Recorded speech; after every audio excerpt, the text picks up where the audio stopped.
Por que o ímpio prospera mais do que o cristão? Eu sempre questionei. Eu disse, Deus, por que o ímpio prospera mais do que o cristão? E me veio uma resposta na cabeça. Alguém aqui já viu o ímpio falar mal de riqueza? Já viram o ímpio falando mal de prosperidade? Já viram o ímpio falando mal de dinheiro? Agora, quem já viu o crente falando? Quem já viu o cristão falando mal de riqueza, falando mal de prosperidade, falando mal de dinheiro? Israel viveu 3 etapas. Israel viveu o Egito. Egito é onde o diabo ama que o homem esteja terra de escassez, terra de miséria, terra de pobreza. E que o homem se mata de trabalhar para sobreviver. Então toda vez que você se mata de trabalhar e só sobra dinheiro para comida, você está no Egito. Sempre o desejo de Deus: eu quero levar o meu povo para uma terra que mana leite e mel. Esse é o desejo de Deus. Agora, para onde o homem foi? Deserto. O diabo quer que você esteja no Egito. Deus quer que você esteja na terra que mana leite e mel. Agora, dependendo das palavras que saem da tua boca, você pode ir para o deserto.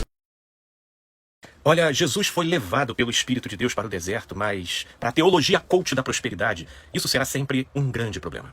Isso porque esse tipo de discurso é um verdadeiro câncer incrustado no meio cristão, cujas metástases se apresentam numa horda de pessoas ansiosas e preocupadas com as coisas desse mundo, medindo o seu próprio valor e até o sentido da vida apenas baseado nas coisas que se tem e que se compram. Enquanto as verdadeiras riquezas espirituais, como por exemplo a gratidão e o contentamento, elas são preteridas e colocadas em segundo plano, ou na melhor das hipóteses, são lembradas apenas quando elas servem à conveniência de serem utilizadas como estratégia para que as pessoas consigam mais bens materiais. É a cultura da ambição, onde quanto mais se tem, supostamente melhor o sujeito se torna. Isso é um desperdício diabólico, é uma tristeza tudo isso. Esse tipo de questão, por exemplo, aí levantada por esse sujeito sobre o porquê que o ímpio prospera mais do que o justo no sentido material da coisa, essa questão ela não é nova, não. Já desde o Antigo Testamento da Bíblia, num tempo e numa época onde tanto a ciência quanto o próprio amadurecimento espiritual das pessoas era ainda tudo bem rudimentar, baseados na lei de pedra e não no evangelho vivo e eterno de Cristo Jesus. Sim, num tempo onde Cristo ainda não havia encarnado e as pessoas ainda viviam de sacrifícios de animais para expiação da própria culpa,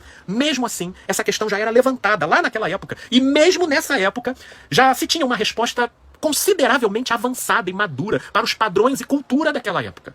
Esse cara aí do vídeo, por exemplo, ele parece que nunca leu o Salmo 73. Ele ficou perguntando para Deus essa questão: por que o justo o ímpio prospera mais do que o justo? Mas ele nunca leu o Salmo 73, que fala exatamente sobre isso, né? E veja o que o salmista diz no verso 2 lá do Salmo 73. Quanto a mim, porém, quase me resvalaram os pés, pouco faltou para que se desviassem os meus passos, pois eu invejava os arrogantes ao ver a prosperidade dos ímpios. E ele ainda dizia: para eles parece não haver preocupações e de que são sempre saudáveis. Até que no versículo 17, com aquele linguajar rudimentar típico do Antigo Testamento, o salmista, que ainda não tinha tido contato com as riquezas espirituais trazidas e ensinadas pelo Cristo, mesmo assim ele declara lá no verso 17: até que entrei no santuário de Deus e atinei com o fim desses ímpios a quem eu invejava. Em outras palavras, o salmista está dizendo: até que eu parei de invejar o caminho dos outros, de me comparar com o caminho dos outros, entrei no santuário da minha conexão com Deus e percebi o quão aparente e passageiro são todas essas coisas que eu reputava como boas. E a constatação dele sobre isso foi tão grande e verdadeira, tão clara e profunda, que no versículo 22 ele declara: eu estava embrutecido e ignorante, era como um irracional à tua presença, Senhor. Quando ele se comparava e invejava a prosperidade dos ímpios. E aí no versículo 23, ou a partir do versículo 23, ele apresenta qual passou a ser a sua verdadeira riqueza, quando ele disse: todavia estou sempre contigo, Senhor. Tu me seguras pela minha mão direita, tu me guias com o teu conselho e depois me recebes na tua glória. Quem mais tenho eu no céu? Não há outro em quem eu me compraza na terra. Ainda que a minha carne e o meu coração desfaleçam, Deus é a fortaleza do meu coração e a minha herança para sempre.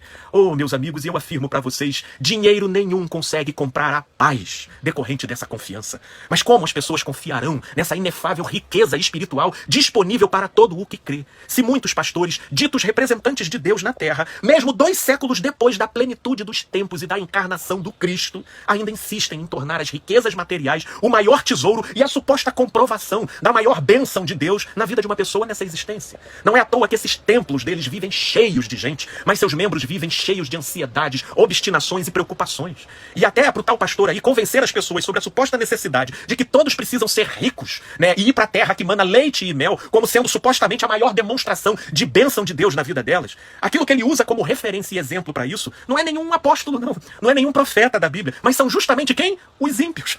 Ele diz, você já viu um ímpio falando mal da riqueza? Ou seja, temos que seguir o exemplo de quem é considerado ímpio, daqueles que não confiam nas próprias riquezas, na própria arrogância. E vamos combinar, até que isso faz sentido, não é verdade? Porque se um meio dito cristão abre mão dos ensinamentos de Cristo para tornar as riquezas passageiras e materiais e ilusórias dessa existência como a finalidade última e principal dessa vida, então, nesse caso, faz todo sentido tomar justamente o ímpio como um exemplo. Porque Jesus, por exemplo, ele não falou mal da riqueza em si, e muito menos fez apologia da pobreza como um estilo ideal de vida para as pessoas. Não.